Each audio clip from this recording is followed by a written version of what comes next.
जय श्री कृष्ण।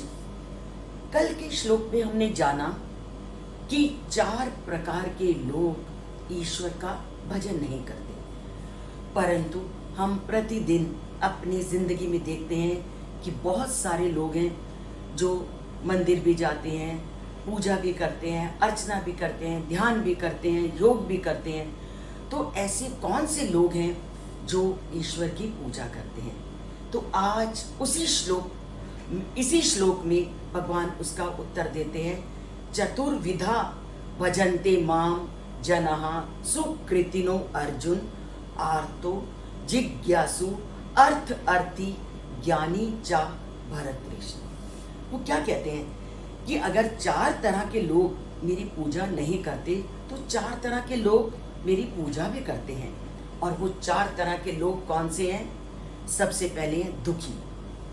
जब व्यक्ति को दुख में कोई सहारा नहीं दिखता तो वो उस ईश्वर को याद करता है, परंतु ईश्वर को हमेशा याद रखना है, केवल दुख में नहीं। यहाँ मैं आपको छोटा सा उदाहरण देती हूँ कि जब शिशु माँ के गर्भ में होता है और बहुत कष्टों को सहन करता है तो वह भगवान से निरंतर प्रार्थना करता रहता है कि हे ईश्वर, मुझे इस संकट से उबारो और जैसे ही मैं जन्म लूंगा तुम्हारी पूजा अर्चना में अपना जीवन व्यतीत करूंगा।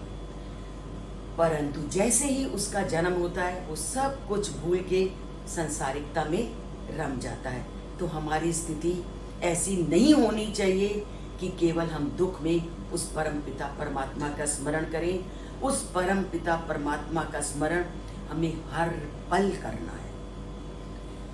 और दूसरे लोग हैं जिज्ञासु, जिनके मन में कुछ इच्छा होती है कि हम जाने, वो ईश्वर की आराधना में लीन होते हैं। और तीसरा वर्ग है अर्थ अर्थी, धन की इच्छा करने वाले। वो क्या कहते हैं कि हे ईश्वर, तू मुझे धन दे, मैं तेरी पूजा करूंगा, मैं तेरे लिए प्रसाद चढ़ाऊंगा। मैं अनेक प्रकार की प्रलोभनों के माध्यम से वो ईश्वर की आराधना करते हैं। और चौथे होते हैं जो ज्ञान के इच्छुक होते हैं, जानना चाहते हैं ईश्वर का स्वरूप क्या है।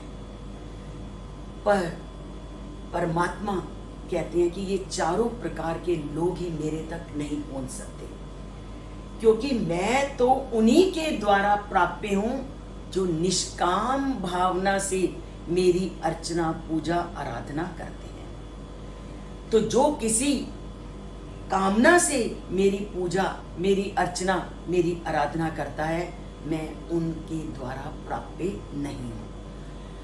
हमें अगर ईश्वर का स्मरण करना है तो किसी कामना, किसी मनोरथ, किसी इच्छा को सामने रखकर नहीं करना।